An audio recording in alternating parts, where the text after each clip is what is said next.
Okay, it says we're live, and we're about 5 minutes early, so that's good. This is the pre-show check to make sure that everything is going right, which, according to YouTube, is not happening. There we go. All right. What? Oh. Good morning, everyone. I'm just going to blither along for about 4 minutes. This is 16 December 2021. Oh, God. Where did this year go? I know where last year went. It's up somebody's ass and around the corner. Where did this year go? I don't know. This year was ridiculous. Today's subjects are the Kentucky tornadoes. Whole lot there, and I'm not going to touch on a subject that came up. I'm going to point out that it's there. Some people are not happy with certain people, and it is what it is. I don't want to talk about that. The Capitol attack lies. Oh, I do want to talk about that. The fact checkers got fact checked. Morning, cheese. It's not good. It's not good. Going to be covering background checks. And for the bug out, get home bag. Water. All right. It says there's 3 people watching. So let's see what happens.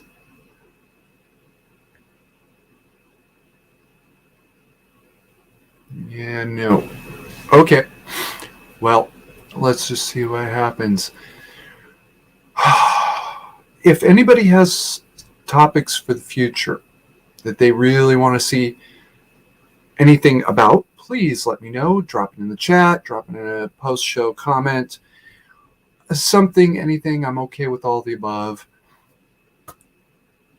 I'm kind of getting to the point where I'm thinking that this channel needs to shut down because I've covered everything I can except for the news of the week, which I don't want to do. I'm not a news channel. This is not a news channel. I don't care about it that much, but we'll see.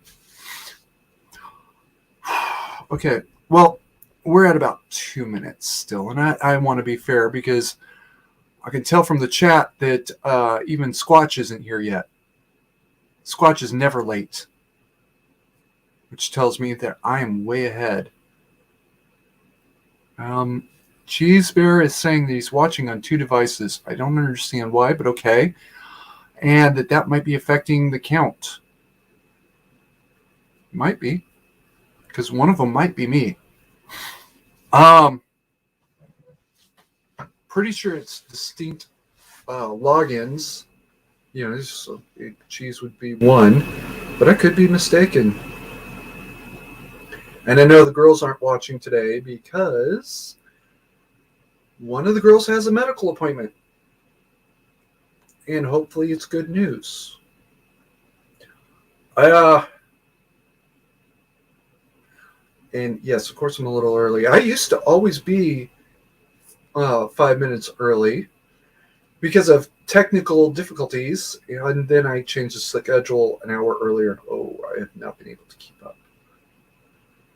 All right, we're only a minute ahead of schedule now, so I'm going to get into it. Kentucky tornadoes. The last I heard was upper 80s of people who have been killed. A couple hundred are seriously injured. Triple digit seriously injured. At the point where I hope they make it, and I hope they recover fully. All right, we're talking probably going to be triple digit death when this is all said and done. Flag on the play. I'm not blaming anybody. This is an act of nature. Even God does not control the weather. It's called a miracle for a reason. And this is not called a miracle for a reason. Um, it is what it is. There's not going to be a changing it. That said, there is a lot of people who were not killed, who were not injured. On I'm having a whole lot of trouble understanding why they're not helping with rescue efforts in a much more substantial manner than standing around picking pieces of tin or individual pieces of wood off of piles, other than they don't know how to. I totally get it. 99% of the people out there do not know how to respond to an emergency. Or if they do, only at the most minimal possible level. I grew up in fire and earthquake country, right? I know how to respond to a major wildfire. I know how to respond to an earthquake. Morning, Squatch. Hell, I even know how to respond to some wind events of fire tornadoes. Unfortunately, is the ones I would be responding to. So these are things I know how to do. Believe it or not, I do not know how to respond to a wildfire at anything above the evacuee level. All right. I'm a qualified shipboard firefighter, which means I have to stand and fight the fire. There is no running from a shipboard firefighter. The only place you have to run to is the ocean.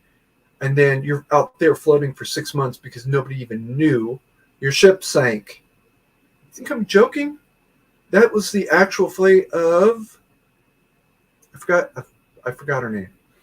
But the ship that delivered the atomic bomb to Tinian Island, the one that was dropped on Hiroshima, 2 days after leaving port there, was torpedoed and sank. It was 6 days before anybody realized something's wrong. And if I recall correctly, some of those men were out there for a month, floating in the water. I'm not even joking here. The lifeboats, for some reason, drifted off to one side of the ship. The crew drifted off to the other. And the captain never got over that.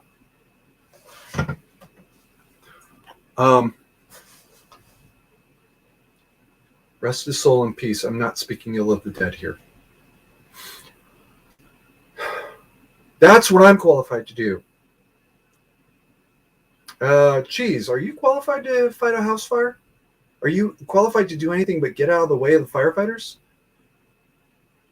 Squatch, how about you? You know how to cut a fire line? I know the concept. I don't know how to do it. And I sure as shit don't know how to use any kind of rescue equipment as it relates to a major disaster like just hit Kentucky. Why not? Well, because we've grown up in a culture that doesn't understand that, yes, sometimes you have to be your first responder. It's time to change that. It really is.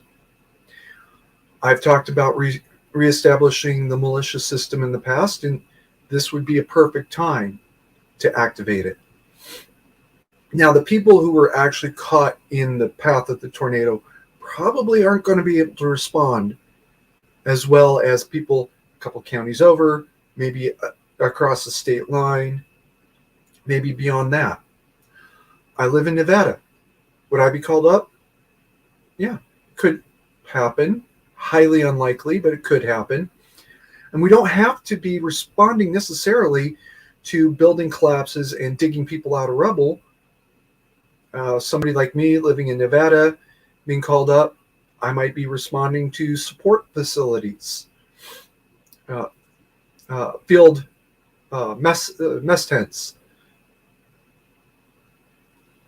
washing dishes. Because I do have a little bit more medical skills, I might be tasked to medical tents, doing rounds, checking on people, seeing, okay, yes, this guy needs to get 2 aspirin in 20 minutes. I better bring some aspirin with me next round. Of course, I'd be pushing that cart around the whole time anyway. But that's not the point here. My guard card's still good. I might be put on security detail to make sure people don't pilfer equipment at the tents. I might be put on security detail in the town, which means making sure people don't loot houses where the residents are not in a position to respond for themselves.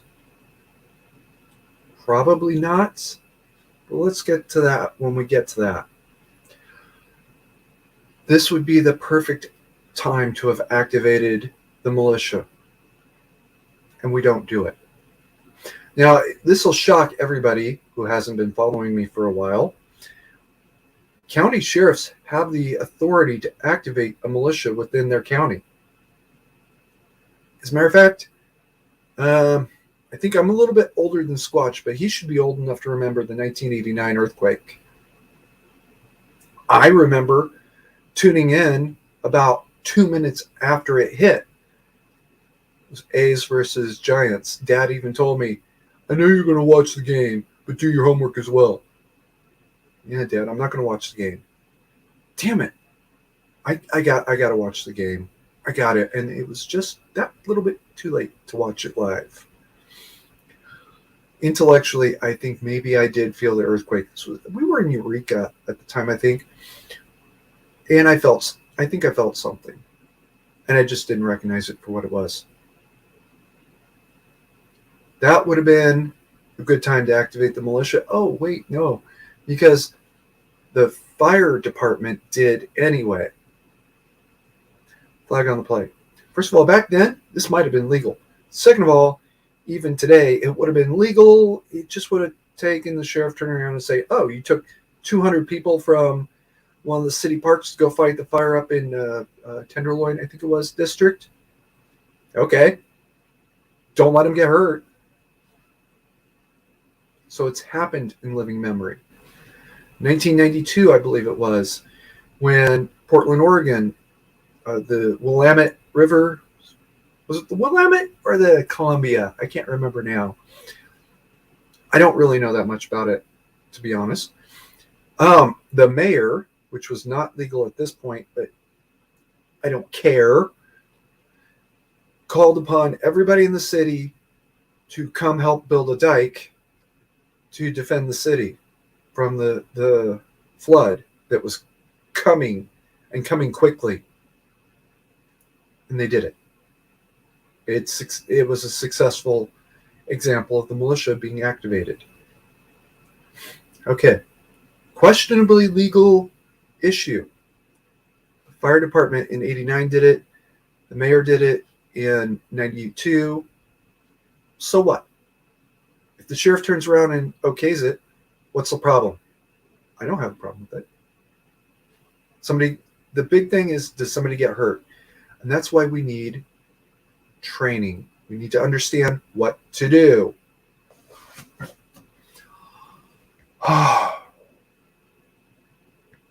Okay, gonna catch up on chat.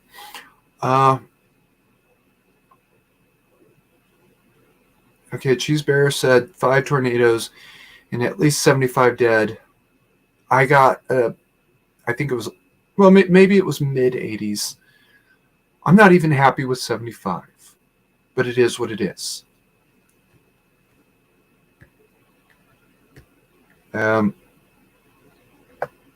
Squatch, I don't know what the problem getting in is, unless it was a connection issue.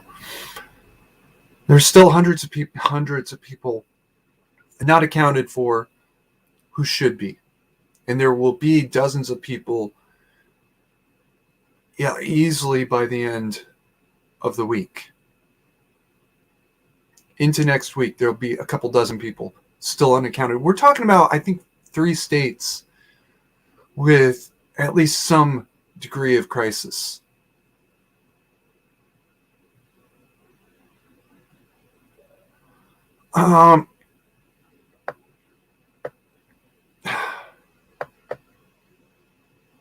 And Cheese Bear says he's qualified to run from fires and stay out of the way. Yeah. That's about what 90% of us are. Yeah, let's say 75. That's unfortunate. We can change that.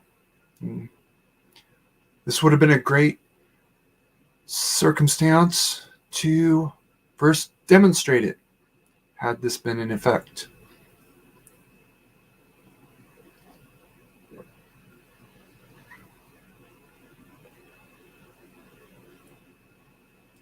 And apparently cheese is no gourmet chef.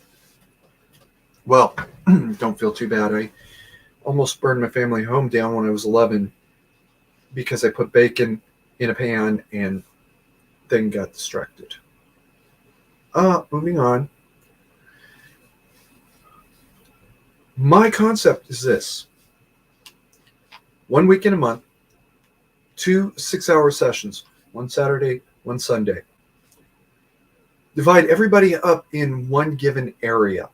And a given area, I don't even know how to define it, because a given area for New York and a given area for Reno, or where I live anyway, are two very, very different things.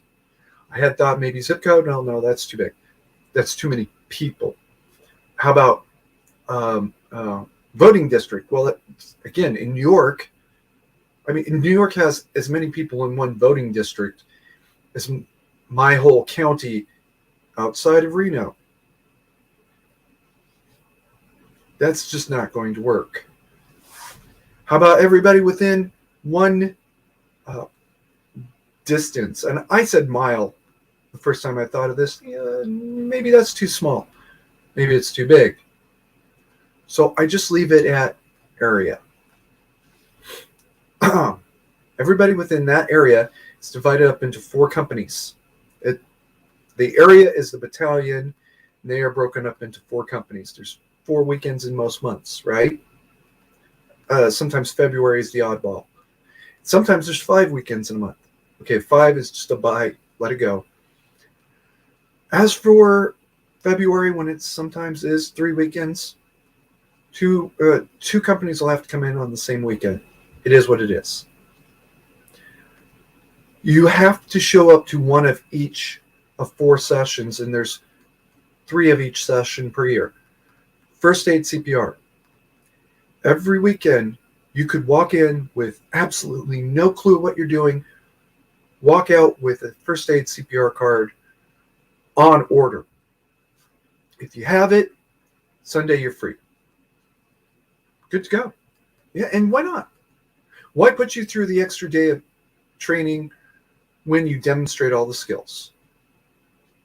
They don't do that in the military. They don't do it in law enforcement, although in the law enforcement, they do put it as 8-hour training when it takes 2. I don't care. They rarely do it in the fire department. Does happen, but usually does not, because it's first aid CPR and fire departments are a little bit different. On and on and on. And if you want to exceed those skills, they can set you up to exceed those skills. I used to have a first responder card. I think it was level 1 first responder. I don't anymore. I haven't even seen that card in 20 years. So what? If I want to exceed that, I don't think first responder exists anymore. It's now a paramedic 1. They can set me up for that. The next weekend is fire prevention and response. Divided into, basically 3 parts. How to not have a fire to begin with. What to do to prevent yourself from having a fire. How to respond to a structured fire in a way that allows the fire department to respond. How to evacuate. How to put out a small fire. How to evacuate. How to move hoses so the fire department can send more guys into the structure, or put more guys putting the fire out, and not have to spend so many guys moving hoses. Now, there's some hoses inevitably only firefighters can do. That's the really big ones. Okay, that's fine. But they're going to hook up to that as soon as they roll up. And at that point, you're probably better off standing back anyway. There's some equipment only the firefighters can touch. I know how Jaws of Life work. I've used them once successfully. I know I don't know enough about how to use them correctly to be of any help to the firefighters. I'd be in the way. Get out of the way. All right. So that's some of the equipment only they can touch. I'm okay with that. The next weekend after that would be firearms. The first one is basic safety. This is a gun. This is how it works. This is what you do and don't do. You might even have to go to the front of the class with your gun and demonstrate how to, for the instructor and not for the class, how to safely load, unload, engage the safety, disengage the safety. It's probably it. Flag on the play here. All right. There is something called exemptions to mandatory carry. There's a lot of them. There's 14 of them at the last count. If you're exempt from carrying, you shouldn't have a gun with you anyway. Right. Well, so how do you demonstrate safely unloading a gun in case you find one? You don't know where it came from. You don't want it going bang. And, oh, yeah, by the way, I've already called the cops. Please come down here. I'm a convicted felon.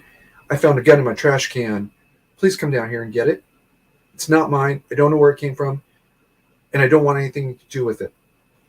But I've unloaded it because I don't want the cops accidentally shooting each other, or I don't want somebody else picking up. Whatever.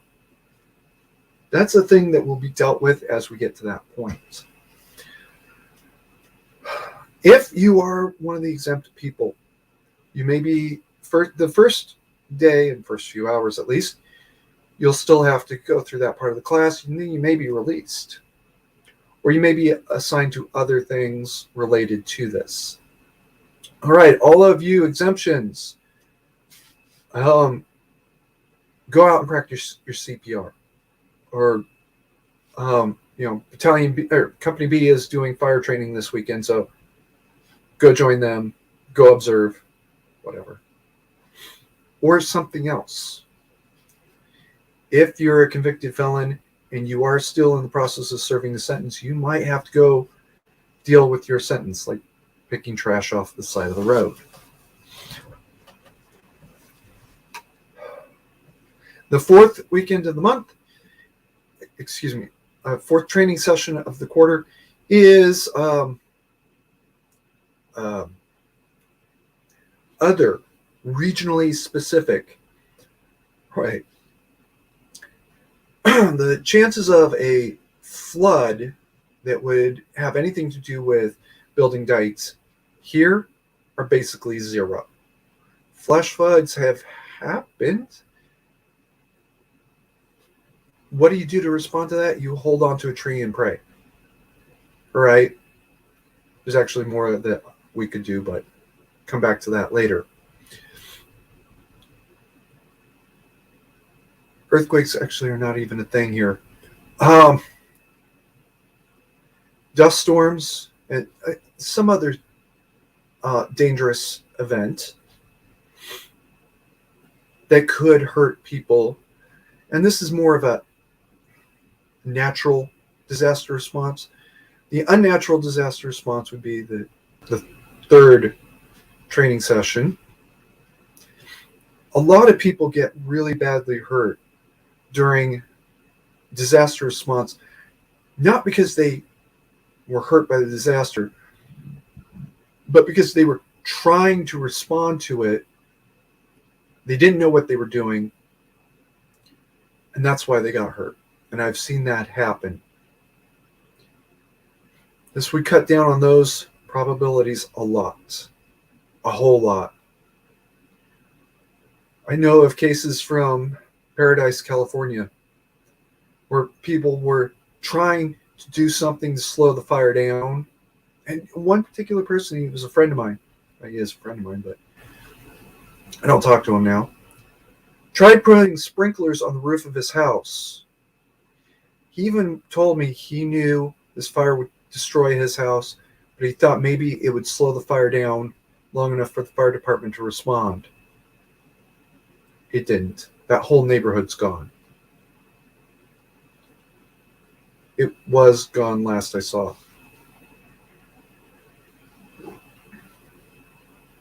Once again, we need to start preparing for these kinds of disasters so that people can respond.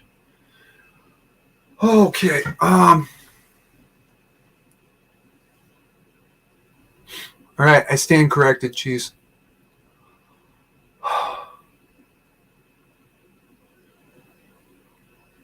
No, Cheese. That's not a good attitude to have.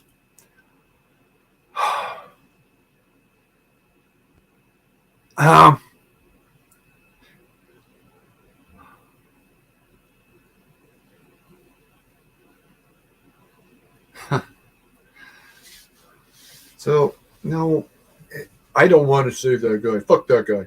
It's not a good attitude to have in the middle of a crisis. It's the worst attitude to have, guys. Come on. There is something related to this, and I'm going to say I don't know enough to know what I don't know yet.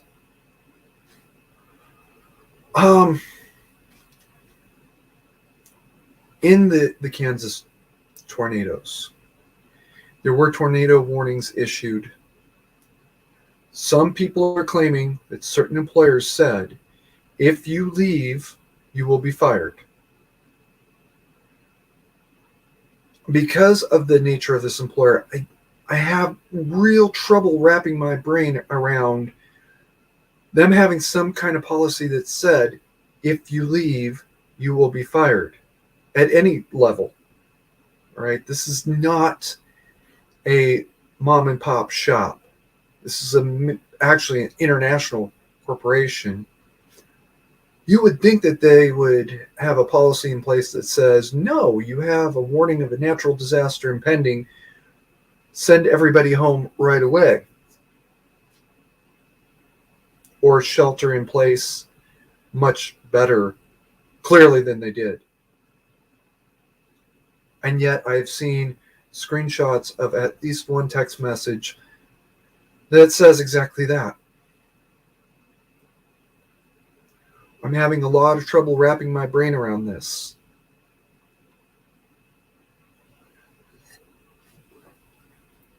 Either way, something happened there that should not have, and should have not happened. If you know a disaster is coming, the first thing you do is just go home as quickly as you can, guys. If you don't have to drive to get home, don't. Hell, I don't even drive to work. I bicycle sometimes, but okay, I take the bike quite a bit. I don't drive. I've done it like 3 times and I found that it was too much hassle. All right. It took me longer to drive to work and even much longer to drive home than it does to walk. Although walking both ways is longer than driving there. Just driving there. Or driving back. It's faster for me to walk home. If you can avoid driving to work or driving home from work when you know a disaster is coming, do it. You'll reduce the congestion, especially when it hits and the road is clogged with people who's abandoned their cars or have been flung around by hurricane force winds. That happened, I think it was Kansas, got hit by a tornado caused by hurricane force winds. I think it was Kansas. The other K. Leave the car where it is. Walk home if you can.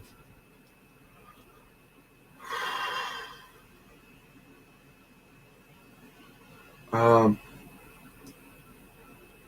well, take no prisoners then. Jeez. Uh, moving on. Disaster warning is not the time to sit around waiting. Most of y'all don't know this, but in the wake of the '89 quake, one of the major problems was that the firefighters couldn't get out of their stations. They couldn't get out of their stations because the quake had jarred or misaligned or something the roll-up doors for the buildings. The buildings were fine, but the doors were fucked. They couldn't get the doors open, so they couldn't respond to the fires and to the other calls for assistance, the millions of calls for help. After the quake, one of the things they did was retrofit the doors, the roll-up doors for the vehicle bays, with earthquake sensors. Now, as the pre-shocks indicate a possible earthquake, the doors will roll up right away. Doesn't matter what time of the day or night, the doors will just roll up. I hope that their sensitivity has been worked out so that they understand when to roll up and when not to roll up, and or the fire department just keeps somebody up through the night and your night watch. Sorry, bud. And that might be a role to which the militia falls. In the civilian world, in the world now, they're sometimes referred to as civilian volunteers or fire department volunteers or police auxiliary. That's New York Police Department, by the way. So yes, there is a precedent already in place. For the life of me, I cannot imagine why we don't do this. I remember when I was in high school, I had to take first aid CPR class, and it was boring as fuck. It was pointless as fuck for me at the time. If I knew then what I know now, I would have said, can I drop driver ed? Because I was a freshman in high school. I won't be doing this for another 3 years. And just do the first aid CPR class alone. This tells us that our priorities are kind of fucked. By the time you leave high school, with the system I conceived of, you would literally be walking across the graduation stage with everything you need to either get an exemption, be it mandatory or otherwise, be ready for your duties in the militia, and have a basic high school education. We could do all of this in a year. That's easy. That is actually easy. We just don't, because everybody thinks it's somebody else's job. Isn't that what we have economy for? But my economy.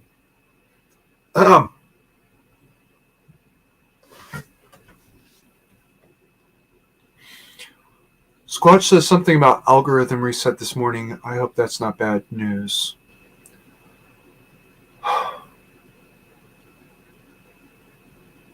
And Cheese Bear is paid to do apparently what I do. I hate you. Moving on. For the life of me, I cannot imagine why in 4 years we cannot have literally everybody from the day it starts to the first class to graduate, the freshmen from the first year graduating as seniors or dropping out. I'll come back to that in a minute. Ready to roll. About people who drop out or something else. You will not be allowed to drop out until you have at least completed that program. Now, if you just drop out and refuse to go back,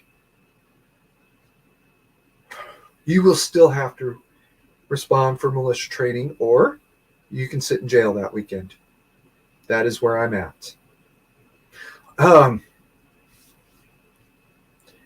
the only exceptions, and there are exceptions, is somebody who is just so antisocial that they cannot participate in the class. Uh, Unfortunately, I have met that guy. I will only refer to him as Bruce. He was a shipmate of my dad's, so this would have meant 1970s. And Bruce was just a problem child his entire life. Dad says that Bruce probably would have just started an argument with the instructor about this, that, and the other thing that has nothing to do with anything. Okay. There will be a system put in place for people like that. And maybe they will be exempt. They will also be ostracized in some other fashion. My thought is, if you physically are, or if you are just incapable mentally of participating in militia duties, that's fine. You also don't need to vote. That's also where my brain is. And no, you can't say, I am a non-voter and refuse to respond. That's when you get to go to jail. Of course, probably be in jail that weekend anyways.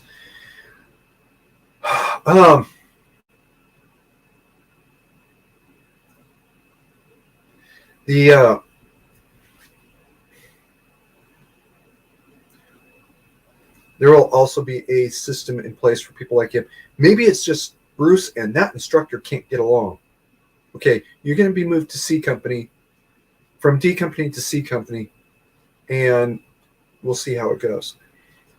Flag on the play. What if you want to go on, you want to go to Disneyland for 3 months, or you're going out of the country for 3 months on business or whatever? No problem. All you have to do is one of each session per year, and you're good to go. Your first aid CPR card is good for 2 years. You might have to make it up. You might have to make arrangements in advance. But as long as you make all 4, what's the problem? I don't see a problem here. I really don't. There might be certain ways of dealing with, especially people who have to leave for a couple of years. Well, you're going to be in Europe for 5 years on deployment, or working for the State Department or something else. There might be something we have to do for special cases like that, but then when you come back, you have to go through the full session. It is what it is. You've been in France for 6 years. You legally could not touch a firearm at all, right? Do you know how to safely load and unload your weapon? I don't know. Do you? Ideally, that wouldn't be a problem anyway, because for those of you that may not realize, the idea behind Daetslov is not just the United States. To eventually spread it to the other countries of the world that have anything resembling a real government, that they will eventually adopt it as well.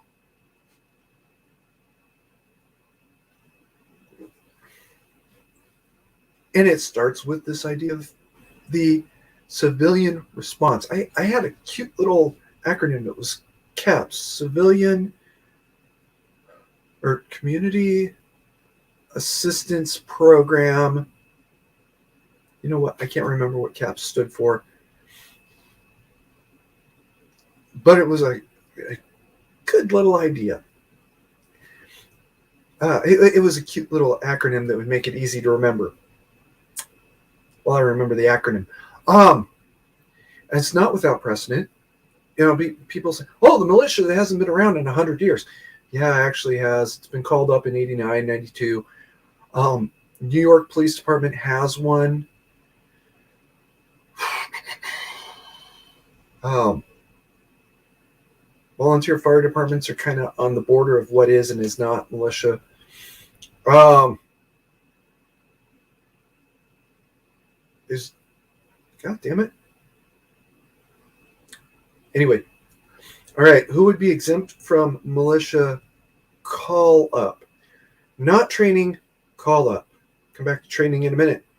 Um, first responders, security guards, believe it or not, um, hospital employees, hospital workers in general. Um, there was one other. Anyway, all of these reflect people who are going to be really busy during the crisis, or they're going to be in the middle of it anyway, and they're the ones needing help. Um, they're not exempt from training, they're exempt from call up because during a crisis, they might be called up by their employer to respond in their employment duties. It is what it is. I know a lot of people aren't going to like that security guard exemption, and that's okay. I can live with that.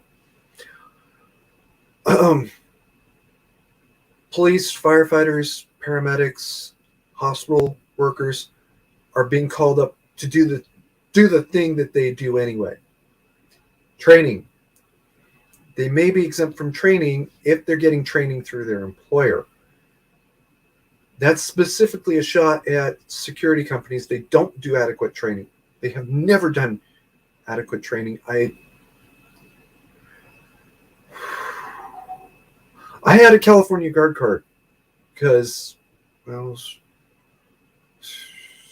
2019, late 2019, I got a California Guard card because I was thinking I might have to move back to California.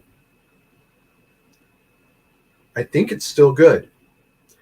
But one of the things, I got the Guard card and I'm watching these videos online, and these are not videos for security guards. These have nothing to do with security work. These are for law enforcement, for people who stop people, who look for people causing trouble. Hell, the actors, sort of, were all in Los Angeles Police Department uniforms. Okay? Totally inappropriate for security work. Absolutely useless training for security work. Not once did they talk about the shoplifting exemption, and I went through that whole thing. I watched all of hell, I downloaded half of them because I wanted to go back and see if I missed something later on. So if you're not getting training, certified training through your employer, you still have to respond to the public training. It is what it is.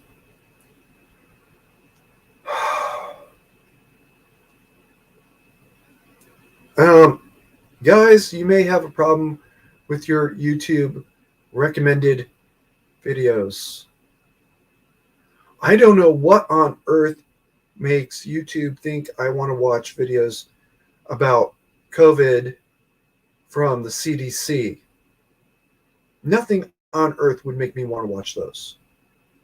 I don't like liars.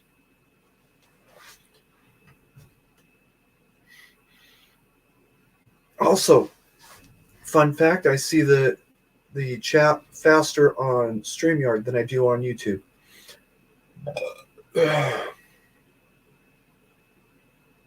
All right, Cheese is asking an interesting question. Don't you think they, and I assume they means police, fire, and hospital, should attend training so they are cognizant of the training? I'm going to get back to that in a second. Their professional training may not be consistent with that which the militia is receiving. Excellent point, and I should have remembered to bring this up on my own. Police, fire, and hospital services will be giving the training. Their training will exceed that they are giving. They'll know things about, oh, God damn it, I used to know what the word is called. The big fat balloons that firefighters use to force two objects apart. They will have forgotten more about how those balloons work than you or I ever will think to ask. Like, what's it made out of? How's it made? How many pounds per square inch is inside the balloon? How big is the shipping box? This is something a firefighter might want to know. If the box is 2 feet by 4 feet by 3 feet, where am I going to put it in the station until it's ready to start being deployed? How does it fold up? I mean, I'm responding to a tornado, right? And firefighter says, pick up that box and follow me. I pick up that box and I follow him. And he starts to take it from me. He's trying to push it in there. Do you need help? And I say, do you need help? He says, yeah, kick it right there. Bang! I will fucking kick the shit out of that box. Okay. I've done as much as I can possibly do to help him, other than maybe help him pay out the airlines to it. He understands how this piece of equipment works at a level I will never understand. And yet, 2 days ago, I was sitting in front of this same firefighter, let's call him Joe, because I knew a firefighter named Joe growing up. And he's explaining to me, that this is the inflation equipment. This is how it's hooked up. This is what you do. You kick it right there. Yeah, kick it right there like I showed you. That's all I need to know. What do I need to know so that he can do the thing that only he can do? Now, if I want to exceed that standard, we'll talk about that later, and they should be able to hook you up for that.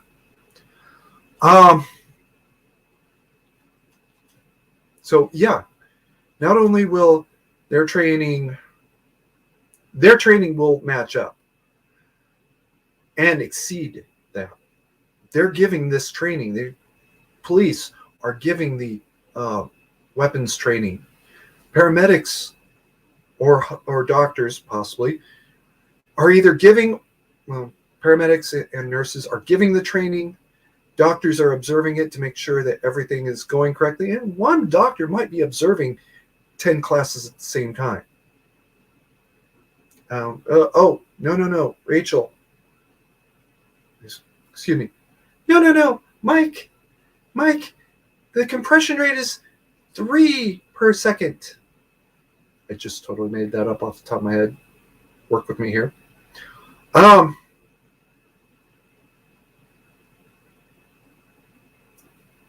And Cheese is bringing up the fact the firefighters may have expectations inconsistent with the training others may have received.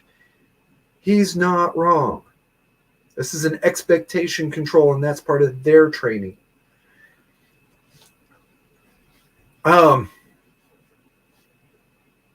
They should actually know what we're learning because they gave us that training.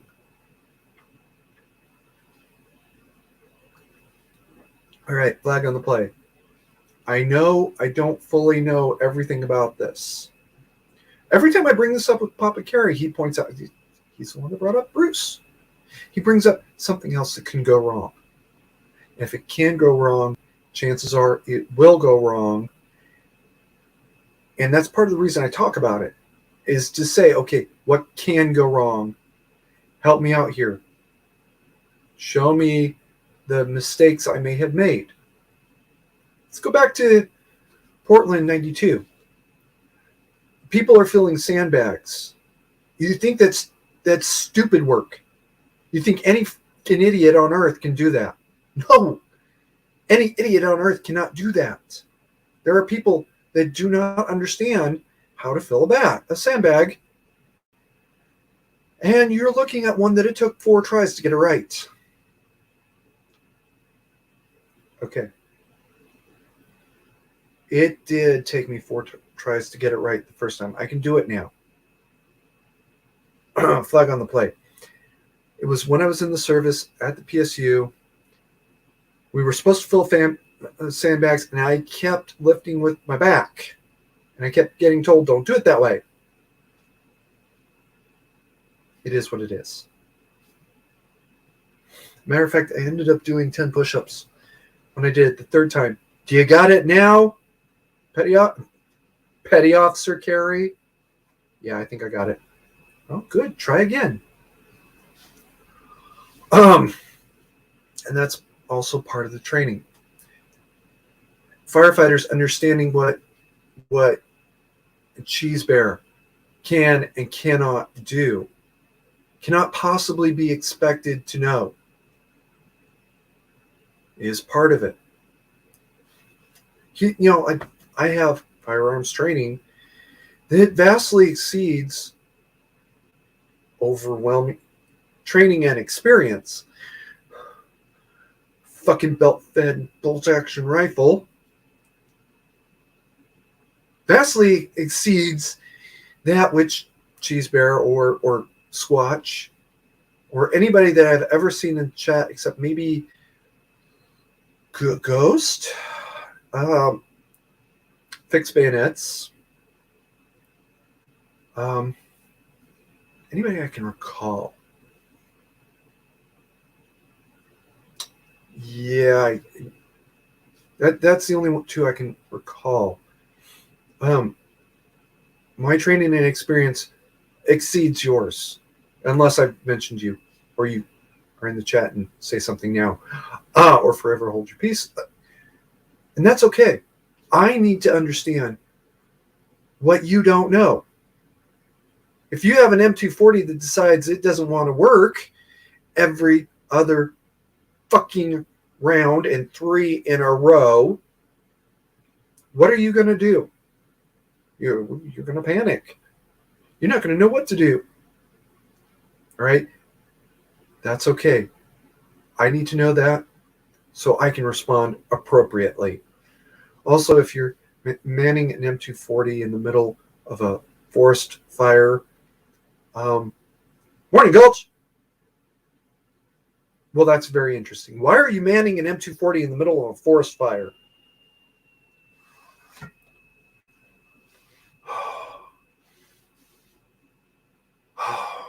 Okay, Cheese Bear says, leaders sometimes have a PhD knowledge and don't understand their direct reports are acting on a junior college to master degree level.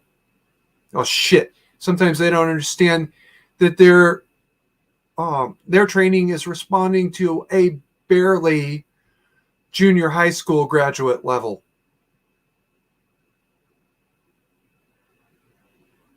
And you have to understand that is the limit of their training.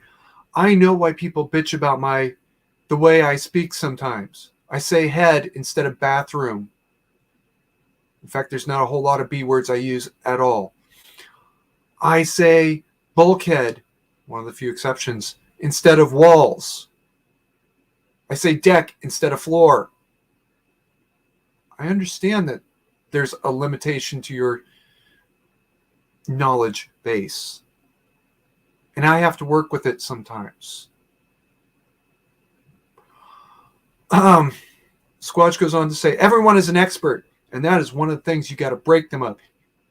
The only thing you are an expert and you will ever be an expert in is how to die. You will do that once very successfully. That is the only thing you will ever be an expert in. It took me 2 years to understand why EODs use that as a very literal insult for each other. I thought they were just being kind of sarcastic or funny or whatever. No, that is an actual insult that they use. What are you, an expert? No. Oh, okay.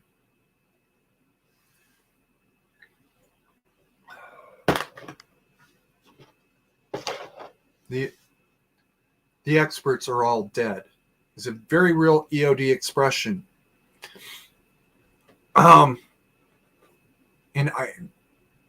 And this is one of the things we got to break people of. You are not an expert. I'm not an expert in firearms. right? I know what I know, and I have to accept the limitations of my knowledge. Until a couple of years ago, okay, like 2016, well, it had to have been not later than 2016. I didn't realize that there was an M1 Delta.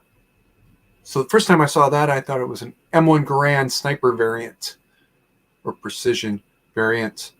I didn't realize it was just an M14 with fancy furniture.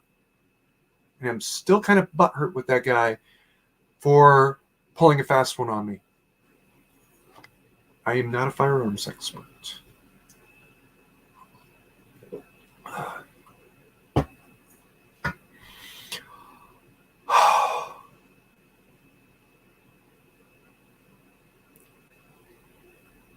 Okay, Cheese, what soundbite? The one of, what are you, an expert? Man, download the video. You're free to keep it.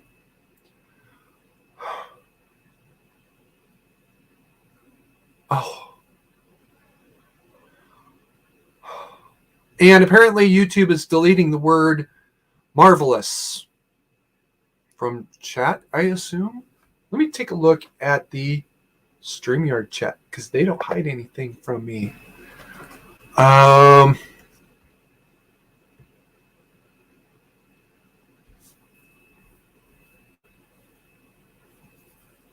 Well, Squatch used it, so I'm not sure what's going on there, Cheese. Sorry, wish I could help you.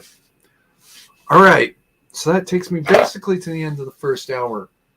If you have any questions on this concept for a malicious system, please, by all means, say something. I want to dig into who would be exempt and under what circumstances. First of all, if you're mentally incapable of participating, and that's a pretty high standard, you are exempt. You're also exempt from mandatory carry. You also won't be voting. You won't be capable of voting anyway. Somebody would be voting in your name, which is illegal, by the way.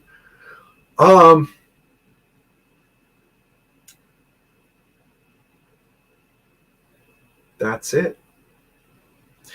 All right. So what about somebody who is a quadriplegic and cannot speak? You know, somebody like Stephen Hawkins. How is he going to participate in the militia? Well, he's not going to participate in response. He's going to participate in training. And right now, my mind goes to those people trapped in the warehouse, the now infamous warehouse, and how they're calling out for help. I've been on both sides of that. I've been the responder, I've been the respondee. And I know when you're the one that's in deep shit, the world looks one way, and you're hearing noises, and you're seeing lights flicker, sunlight flicker through, and you're not sure what the hell's going on out there. And I've been the rescuer. And the whole world looks really fucking different. An exact opposite. The same sound that you know was freaking you out a couple hours ago when you were the trainee, you now know what it was. That buzzing noise, that was the chainsaw starting up. All right? That's the people trying to help you. It is comforting to be back on the other side of the trainer equation, so it'd be a lot more comforting being on the other side of the rescuer-rescuee equation and knowing that sound, that's the chainsaws, they're coming. They're coming. All I have to do is hold on for 5 more minutes. I got to catch up on the chat real quick because it's moving fast.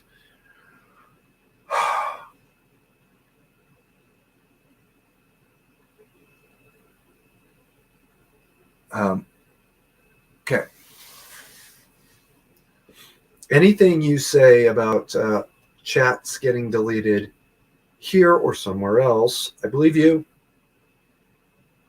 I wasn't there. I didn't see it. I don't know.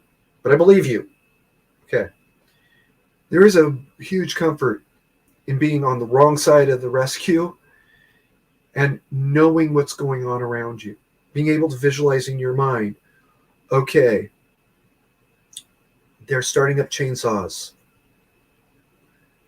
Hey, look, they're this, they're that, there's something else. And then you hear that first voice and you think, oh my God, it's almost over.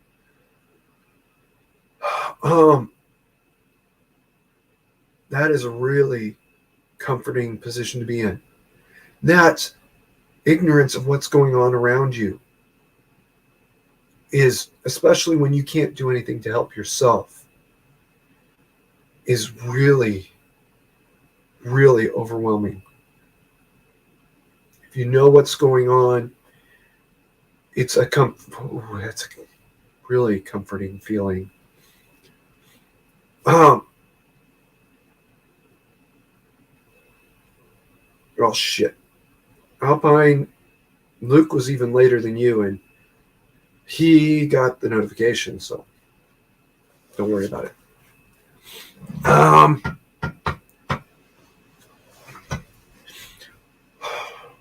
If you are in any way mentally capable of understanding the training, you are required to report for training. You may be exempt from response. It's a totally separate subject. Luke, Alpine, you missed quite a bit. I was talking about how the Kentucky tornadoes are once again an example of why we need to restart the militia system. I hope you catch that on rerun, guys. I beat this horse to death because a lot of people need to hear it, especially some people that say they don't need to hear it or think that they're better than that. Moving on. Please, for God's sakes, talk to your local sheriff, talk to your local fire chief, even if it's your station, your fire station chief. All right? Believe it or not, your county does have a top firefighter. Your city has a separate chain of command top firefighter. And you have a county sheriff. That's the ultimate, is convince your county sheriff. Talk to them. All right. I'm going to move on to the next one. The Capitol attack lies. Under the heading of the militia system.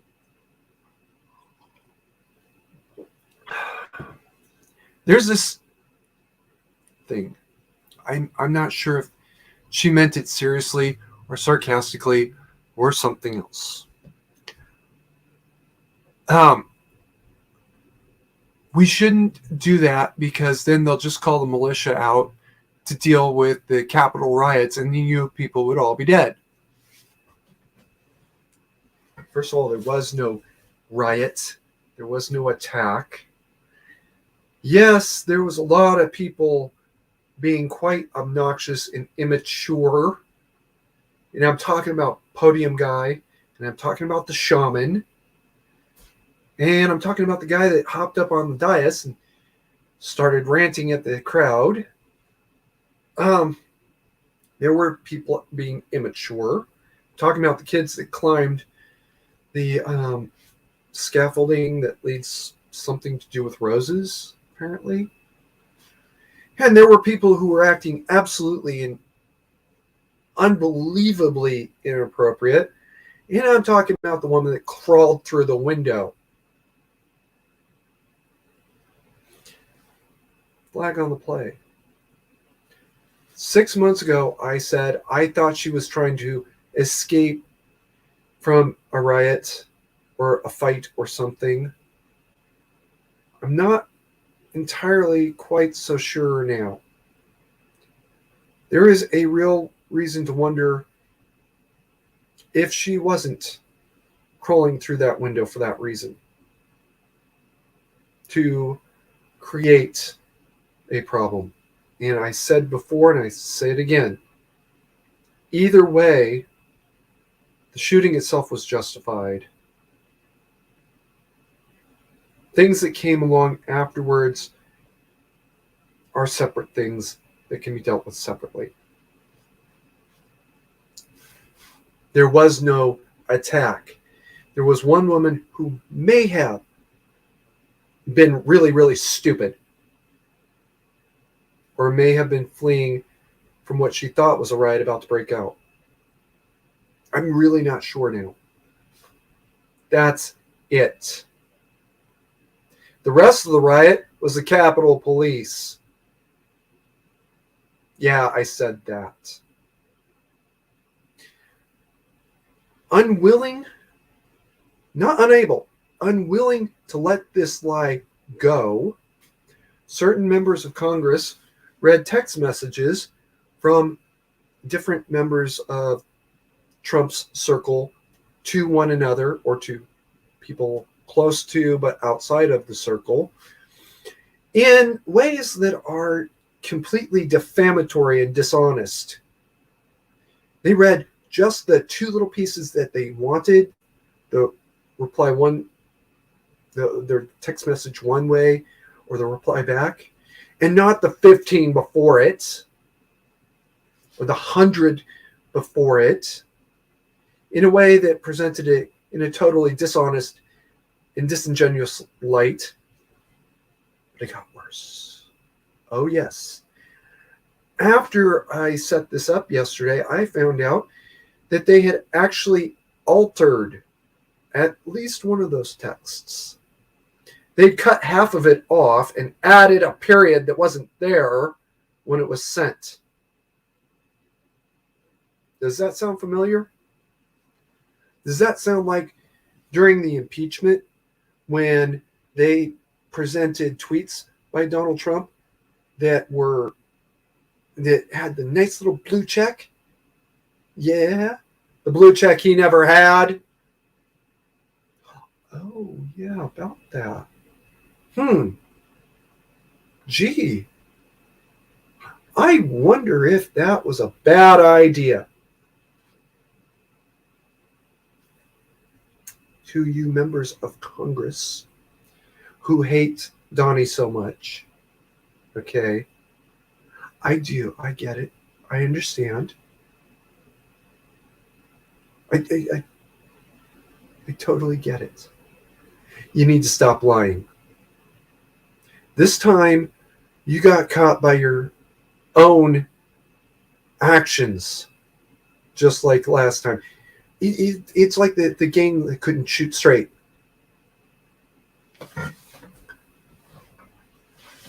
Why lie when the truth would have done so much good? Oh, because the truth would have done that much more harm. The rest of that story is starting to come out very quickly, isn't it?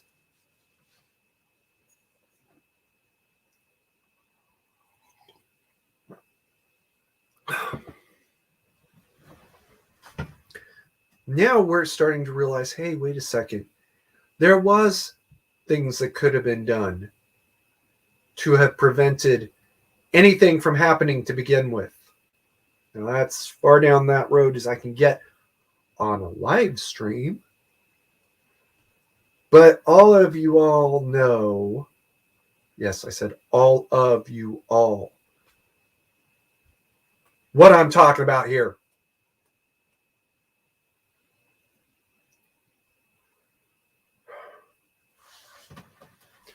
Cheese Bear wants me to do extremism stand down. You can see the training video on YouTube. Okay. Normally when I shut the live stream down, I close the chat box, but I will not. I want to go back and copy and paste that so I can go back and look. Oh, I do hope it's not something that's going to set my PTSD off.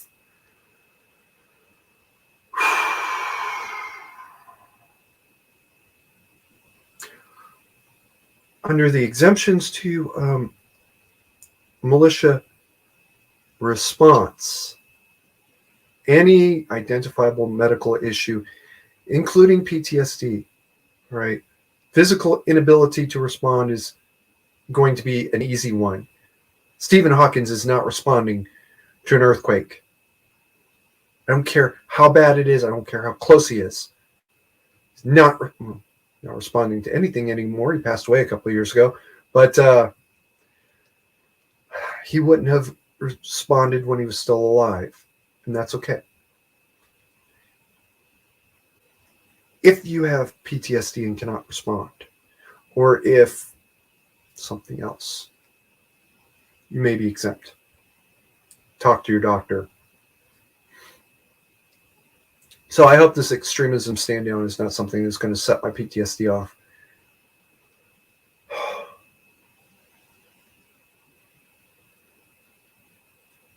Squatch, should I give cheese a wrench?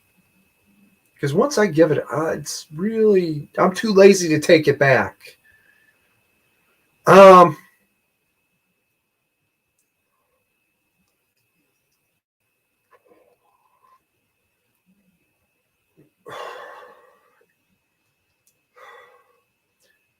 Moving right along.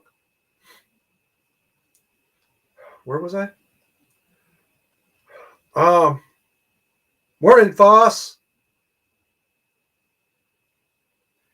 Yeah, Foss points out, yes, Hawkins wouldn't have made it over the rubble. No. His wheelchair required absolutely flat and level.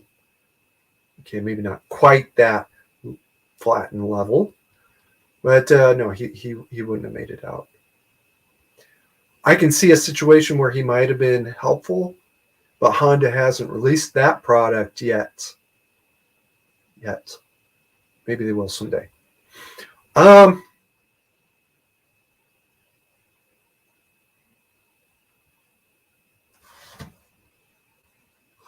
dear.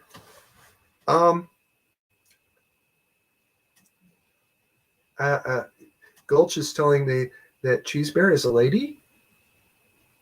Please correct me if I have been under a mistaken impression. And I will do 10 push-ups after the stream if I am. So I don't forget. Moving right along. Right. There was no Capitol attack. The riot was some of the police, not all of them, but some of them. Flag on the play, there was a device. First of all, there was a bomb that went off. Whether it was a true bomb or a modified firework or a flashbang that was meant to make it look like a real bomb went off. Either any one of those three scenarios. I don't care. A actual bomb did go off. That doesn't tell me anything of value. Oh, excuse me. Nobody has ever been investigated, to the best of my knowledge, for planting the bomb. Or at least not successfully investigated. What does that tell you? They found an 80-year-old grandmother for nothing better than standing in the lobby, but they can't find somebody who planted a bomb. I'll tell you exactly what it tells me. They know exactly who it was. They know exactly what he did, and they're not looking for him. They don't want to find him. Oops, we lost that file. Oops, that video got deleted. It's off into the nether. We don't know what happened to it. Don't fucking piss on my head and tell me it's raining. Which means don't lie to me and expect me to say thank you.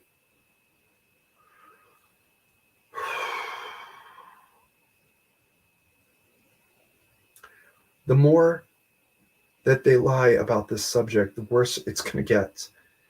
Until sooner or later, even the most willfully obtuse has to step back and say, I quit. I'm done. I can't do this game anymore. You lie, your feet stink, and just hates your ass.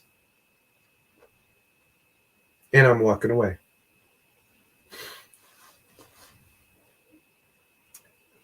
Ms. Cheney, reading those texts, maybe she wasn't lying in and of herself. Maybe she was reading something that she was told, legitimately believed was real. That could have happened. Like it or not, that could have happened.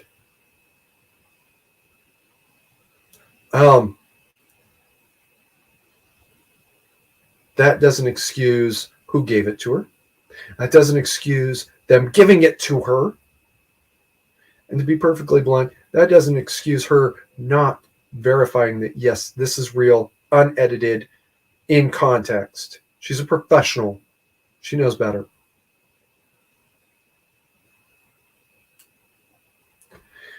I don't even want to talk about AS. I won't even say his name out loud. A certain senator who was caught being involved in the fabrication of evidence and called out for it publicly. Dude, you with a name like yours, you should be beyond any reproach. And obviously, you're not living up to your namesake, sir. Moving right along. You don't need to lie to kick it, people. All right, moving on. Because this does set my PTSD off a little bit. Don't piss on my head and tell me it's raining. And don't tell me that these text messages prove that people knew things that they could not have possibly known. Even if I'm hearing her say it, I'm thinking, wait a minute, this is after the fact. Huh. And his Twitter got shut down during. So how far after the fact?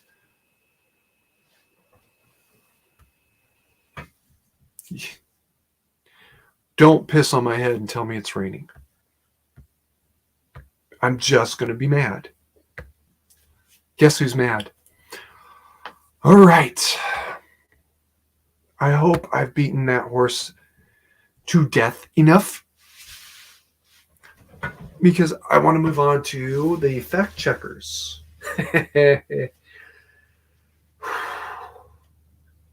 How many of you have posted something to Instagram, Facebook, Twitter, YouTube,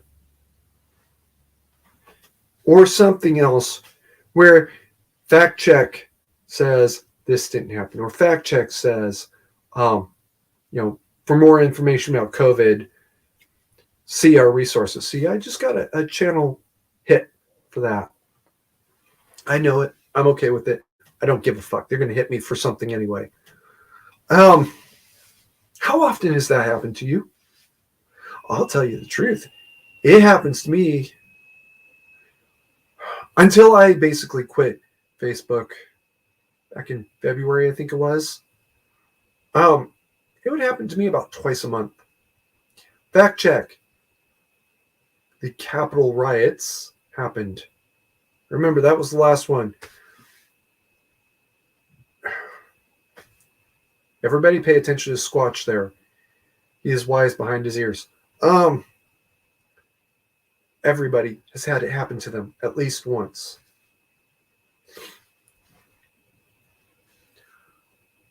I believe it's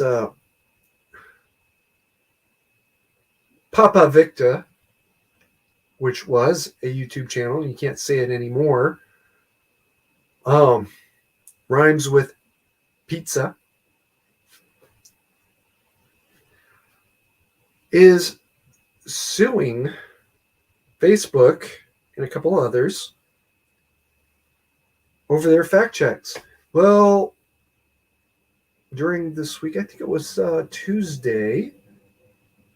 I believe it was Tuesday. Facebook had to come out and confess.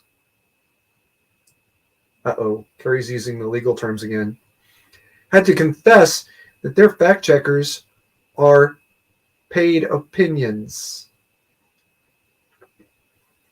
They shut your post down, or they put a tag on your post, or they do anything that in any way discredits, defames, interferes with you and your activities, makes you look like a liar, and now they have to admit that they have been committing fraud. So that didn't admit anything. They had to confess. Yes, actually, we called this guy a liar because our fact checker, our independent third-party fact checker, said he's a liar. And, oh, yeah, no, he's just a professional opinion writer. Now, for those of us that have been following this subject for a couple of years now, like this asshole, this is not news. This is very old. We've known this for however long we've known it. I forgot how long I've known this. And as Squatch put it, they're gaslighting you. Worse still, they're committing fraud. Now, each state has a slightly different definition of fraud. There's a federal definition as well. At the end of the day, they are saying something about you that is untrue and defamatory in character with the specific intention of confusing others. It has nothing to do with you personally. Okay, generally speaking, they don't give a fuck about you. You said something about COVID that they did not like. They want to confuse the next guy down the line who might be stepping in. I would have a cause of action, that's the legal term, for a criminal complaint against YouTube for removing my heel light video. Well, and that gulch. But moving right along, I would actually have a cause of action. For my civil complaint, kind of weak. My criminal complaint would be very, very strong. And that's the amazing part. It's usually easier to make the civil case than it is a criminal case. In my case, it would actually be easier to make the criminal case. And that is very, very sad. I can foresee a consent decree possibly coming down in the next 6 to 8 months.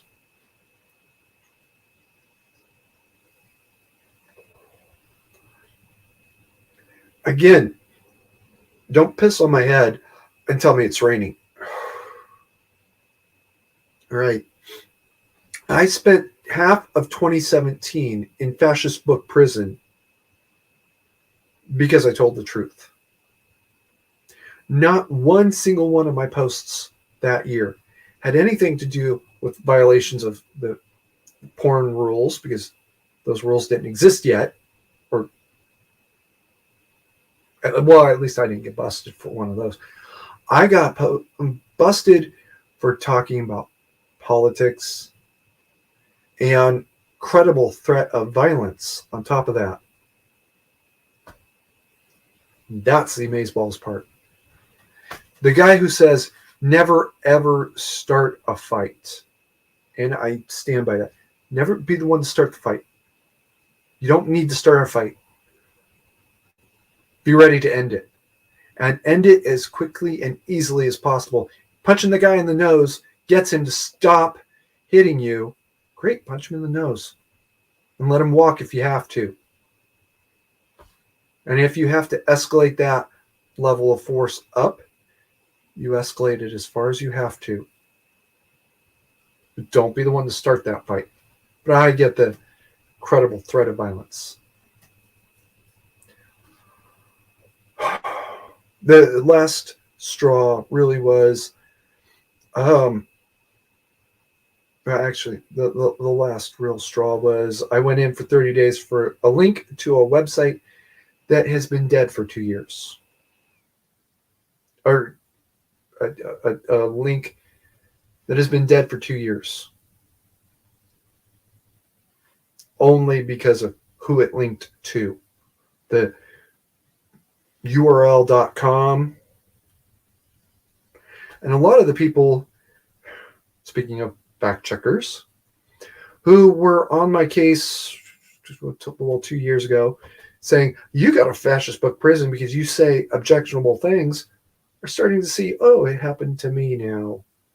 I went for, I should find out what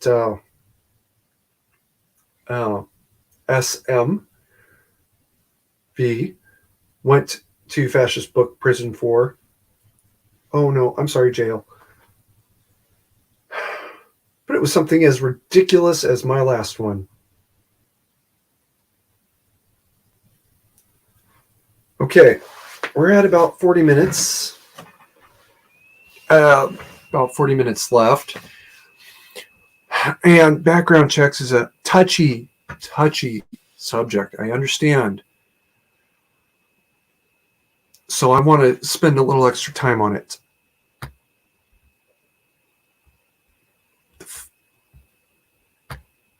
Oh, God damn it. All right. Sorry, guys. Apparently, I opened the wrong file.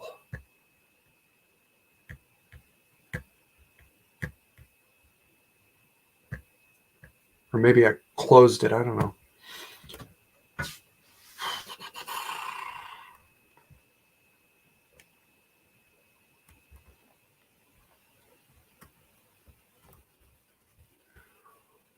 Okay. Share. Stop screen. Share. Share screen. Tab. Window. There we go. All right. I want to make sure that this is sharing correctly. Good. Now I'm just going to read it through, interrupting myself only as absolutely necessary. Title 4, Background Checks, Section 3, Firearms.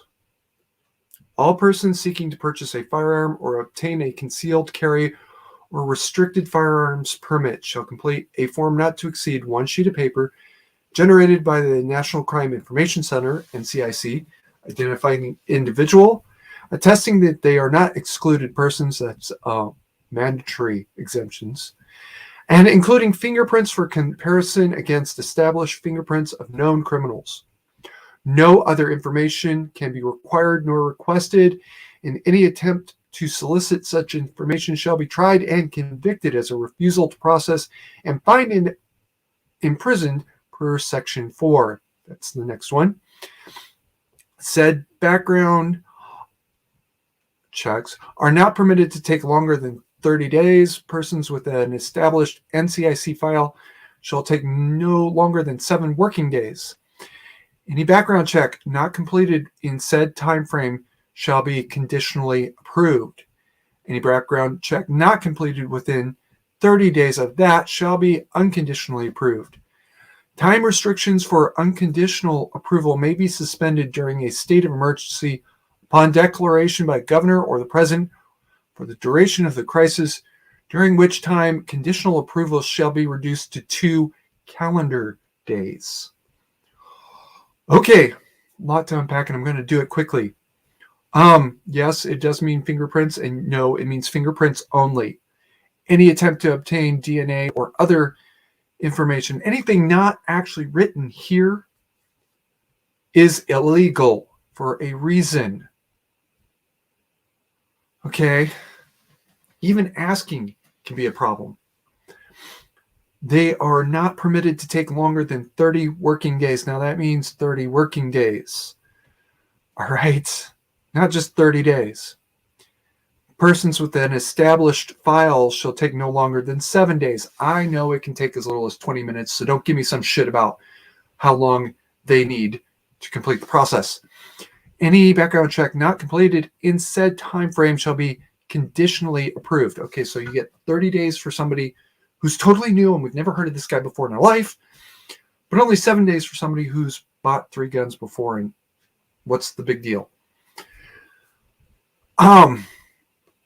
If you don't get it done in that time frame, it is conditionally approved, which means if you get it done within the next 30 days and you find out there's a problem, yes, you can go back and find them and recover the weapon until you can resolve this issue. Otherwise, you don't get it done, you're fucked.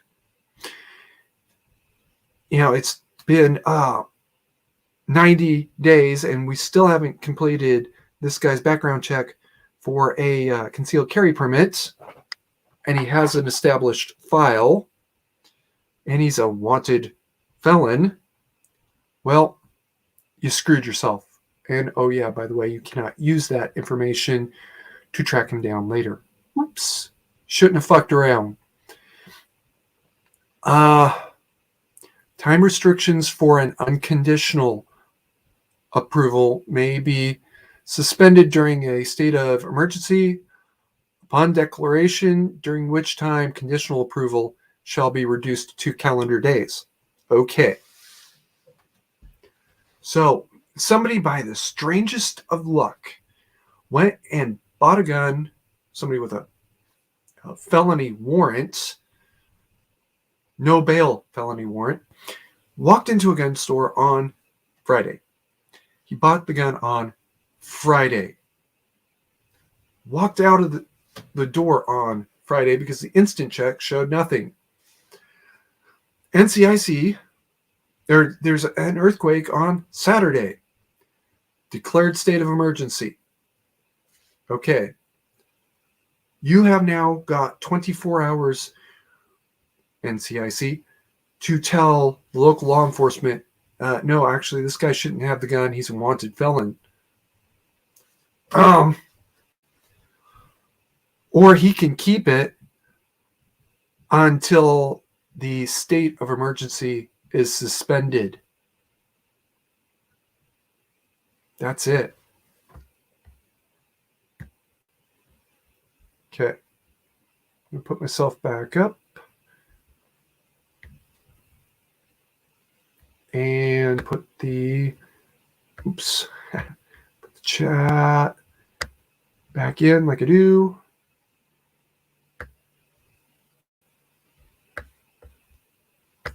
If I can find it.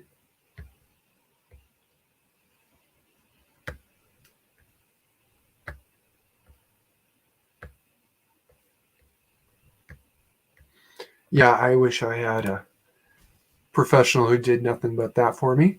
It is what it is. Okay, Alpine Grilch said strange shit. Is the E a replacement for I? Otherwise, I'm confused.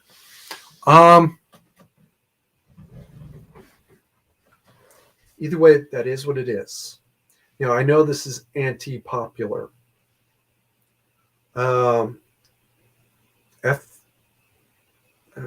Firearms Policy Foundation, Gun Owners of America, and one other, not the NRA, have come out and said no background checks. Registration leads to confiscation. Background checks leads to confiscation. Well, that's not a concern under Daetslov because you're required to have one anyway.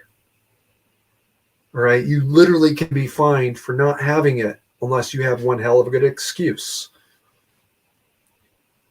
And your one hell of a good excuse might be that it's being repaired. Come back to that when we do conditional exemptions. Either way, yeah, that's what I thought. Either way, literally your registration and your concealed carry permit and everything else is proof that you've obeyed the law. It's the exact opposite problem. Or, well, it's the exact opposite answer. Um, and yes, you will have to do a background check.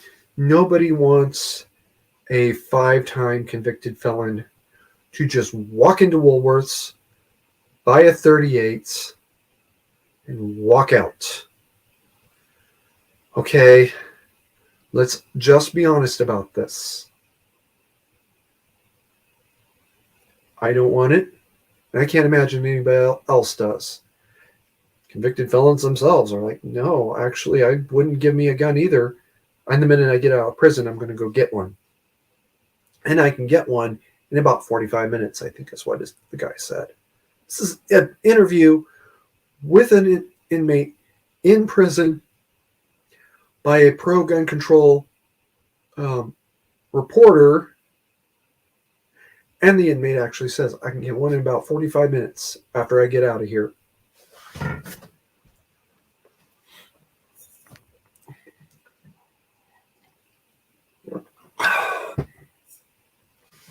All right. Cue the ring. And cue the secondary ring. That, yes, anything that is what we now call class 3, and a couple of things that are not considered class 3 right now would be included.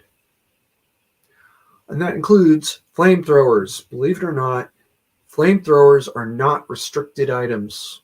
No, not by federal law anyway. I can't speak to all 50 states. Yes, military grade was there at Iwo Jima, or is an exact to the same manufacturing equipment copy of was at Iwo Jima. You don't need anything. It's perfectly legal to own it. And there are industrial applications for flamethrowers. I've used them myself. When I was growing up, we used to burn off the fields once a year because I had to either be on the flamethrower or the hose to feel comfortable. It is what it is, and I'm okay with that. Yes, wow. I'm not sure wow to which, but all around.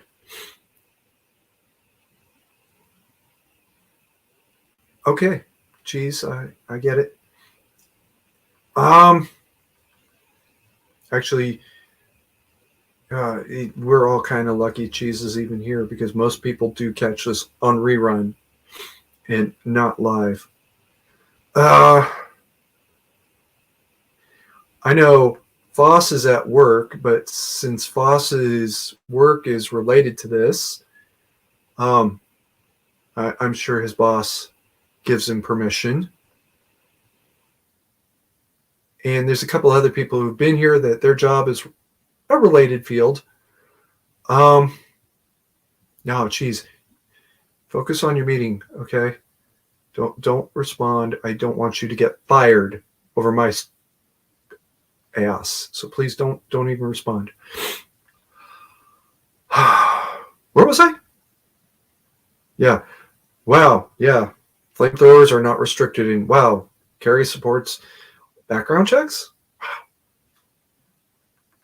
And mandatory carry of all fucking people on Earth actually does not want to repeal the NFA per se. Somebody used the word for me. Squatch, I know you know the word that I can't say for myself.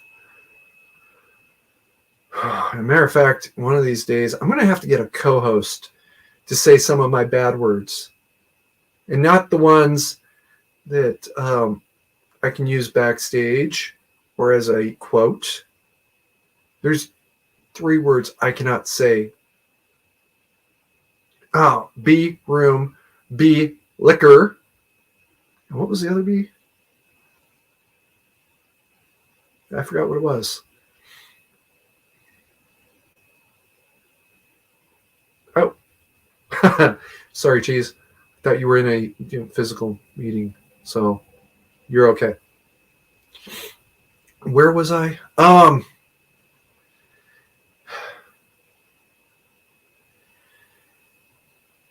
Yeah. Call me a B-licker. Q. I'd rather be a B-licker by your standards than a terrorist. Oh, and I was called a terrorist by I do notice this a lot. Seems to all be libertarians that I have problems with, real problems with. All right.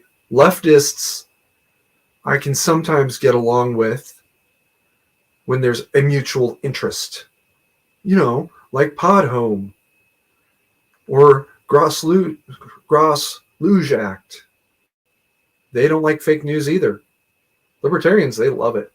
Libertarians, they love, or they hate Pod Home because, that's my tax dollars. Okay. But my tax dollars. Tax dollars are paying more for them to be living in a tent on Skid Row than it would be for them to be living in a pod. I'm just saying. At the end of the day, it does. So I would love to hear of a libertarian I get along with.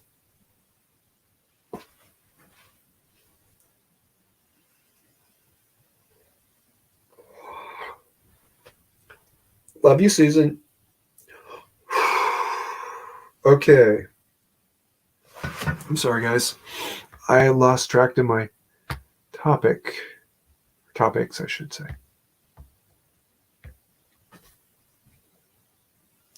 So yes, I do support background checks.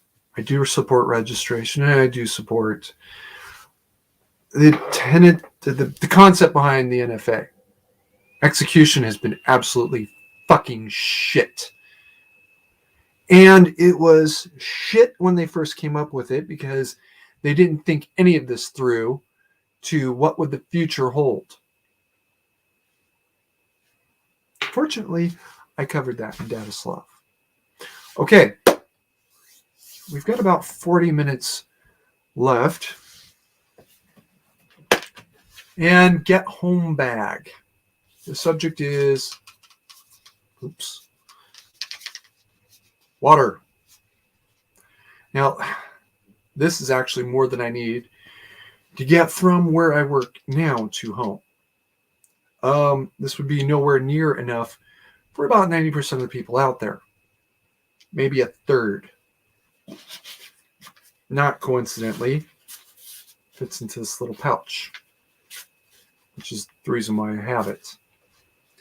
But you need to have water. Water is the second reason why you would have a shit ton of quarters in your get home bag. At least a complete roll. Now, I've got almost $5. I didn't realize how much it was until I went to count it the other day. Excuse me. $5 over. There's actual roll of quarters. And then there's another. There's a handful of $1 coins in there. Quarters are the best. If you live in Britain, I think it's the shilling. Up in Canada, it's the quarter, but it's the Canadian quarter. Because quarters can be used on vending machines, and not all vending machines are dependent on electricity. They're pretty much universally accepted. Quarters will also buy you water. And at the end of the day, and I'm going to just say this, if it's a crisis and you need the water, steal it. If you have to steal it, but steal only as little as you have to keep going. All right, a couple of water bottles, refill your bottle, something like that. About this bottle itself, this is actually this is the one I keep at my station at work. Monday when I walk in, I fill it, and I drink it through the day, and then I refill it the next morning. We actually have hydration drills at work, and it's mandatory hydration. See, you have to be seen with water appearing to go in your mouth. They can't always prove that you didn't drink, although there was one guy who got fired because he wasn't actually drinking, he was faking it, and they caught him. Hey, congratulations. You fucked up on your own. The rest of us actually do drink as we're supposed to. Or at least don't get caught cheating, I suppose.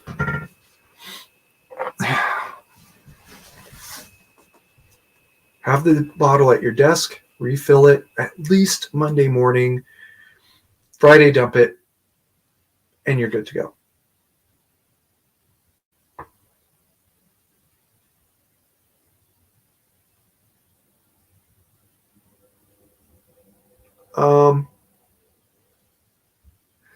Be liquor. Alpine Gulch says be liquor. Oh, yes. No, not quite. It's something you wear on your feet, liquor. I can't even say the word. That's why I need Squatch in here. He doesn't have a problem with the word. I do.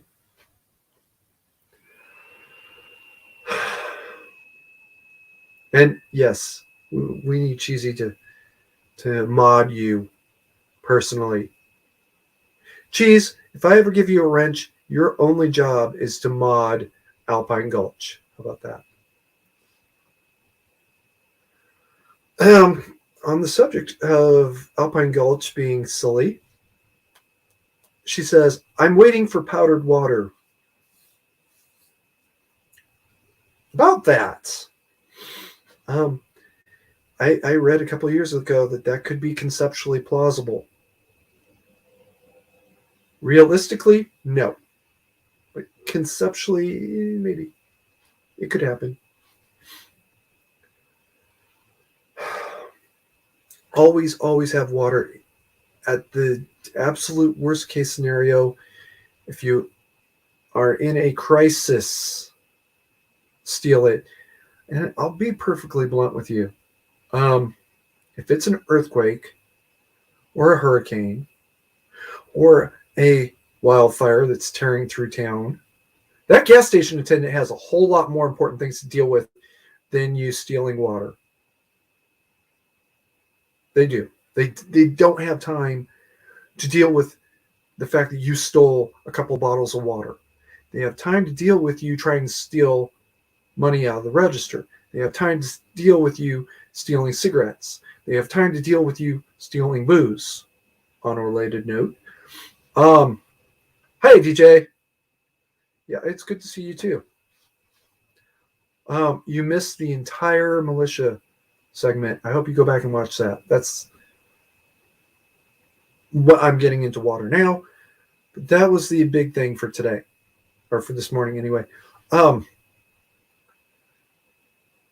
going to deal with you trying to steal the booze or the cigarettes, which I'm not even going to lie.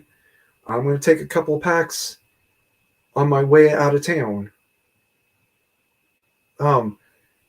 That's what they're going to worry about. If they're worrying about that much at this point. Water? Been there, done that. Right? I was a gas station attendant. I never had a crisis come up. But I remember my manager, I think he's actually the owner manager. But anyway, actually telling me that if it's water, don't do anything. Let them walk. Worst case scenario is we're going to have them arrested later. And he was a former cop, so. All right, Squatch. You'll see some of us later.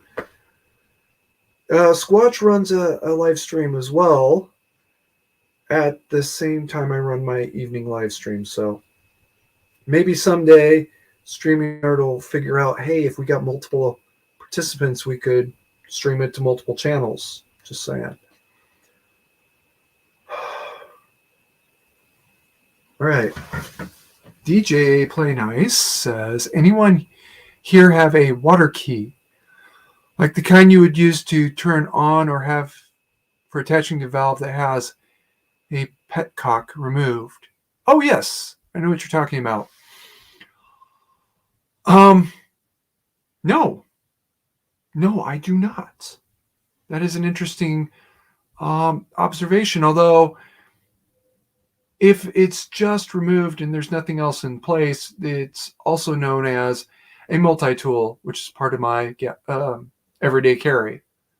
Just be nice and close it afterwards, guys.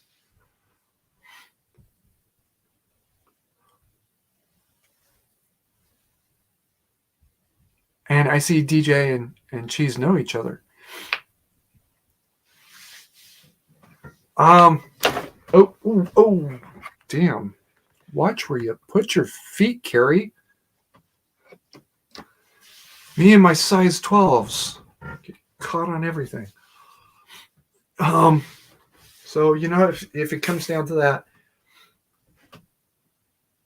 open it with a multi-tool or a wrench or something. And be kind. Close it afterwards. You're not the only person on earth that needs that water. I was reading, when I was in, I think, 8th grade, a novel, and I want to say After the Bomb was part 2.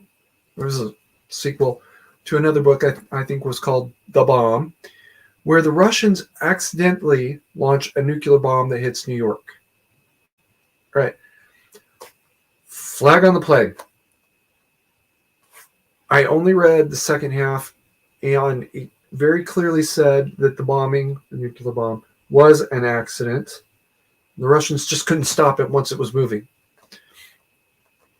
If you've read the novel, you know what I'm talking about, and I'm wrong, I'll stand corrected. In the meantime, the bomb is hit, people are evacuating, and the story mostly follows one boy who's trying to evacuate, trying to get to his parents, I believe, over the mountains, and he steals water from somebody. The man comes out with his gun and, get away from my water, get away from my hose, get away from my house, blah, blah, blah, blah, blah. The boy actually makes a complaint about this man because a gun was involved. And the deputy, I think it is, that he talks to, he says, yes, we're talking to people, we're going to deal with this problem. I'm sorry that happened. And now he's at a waypoint, a refugee point on his way home. If you're the one in the house and it's just a garden hose, which it was in his case, grow up. There's other people on earth besides you. It's one thing if you bitch about them not turning the water back off. All right. It's something else if you bitch about them turning the water on. And use a little common sense. They're stealing water from you. Okay. In the middle of a crisis. Grow up. Somebody starts shooting and they run away and leave the water on. Okay. Grow up. It's the middle of a crisis. Do I need to be an F word you can't say but rhymes with maggot any further? I hope not.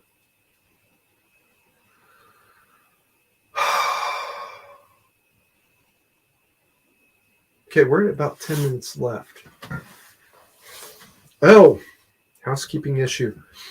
I do have the Subscribe Star account. I take time off of work to do this, guys. Right? So a couple of bones would be greatly appreciated. Moving on past that, I am looking for somebody that can actually make Teespring work. I have tried to start a merch store. Every time I try to put the information up, it fails, and I don't know why. So I need somebody that can actually do that part. Flag on the play. My merch store is not about making money. Right? I set the price points as far down as I could get. And for, I think, the long sleeve t-shirt, it was still a €0.50 in profit per shirt, and I was pissed. I was not happy about that at all. It is what it is. This is about having the shirts out there so people can order them and show support for the concept of mandatory carry. I won't be getting any money, not from that. So if you can please help me out here. Somebody that I was hoping would help me out isn't. It is what it is. Somebody please throw me a bone here, right? So get some last couple questions in, please, except for Luke, because I know Luke is driving. Remember, there's going to be another live stream in 7 hours. And I'm going to back away for a second so you can throw some last questions out. As you're using your get home bag, bear in mind it might be an overnight trip. You will be cold, you will be tired, and you will be hungry. Hopefully you won't be thirsty. Just keep going as long as you can. Try to get outside of city limits if you can. That would be the best place if you have to stop.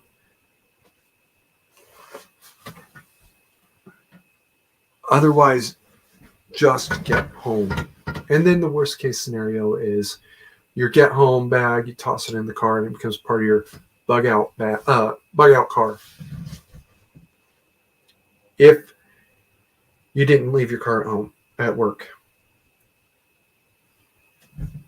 See, I don't leave my car at work. I leave it at home. So otherwise, I'm going to go ahead and wrap it up. Remember, guys,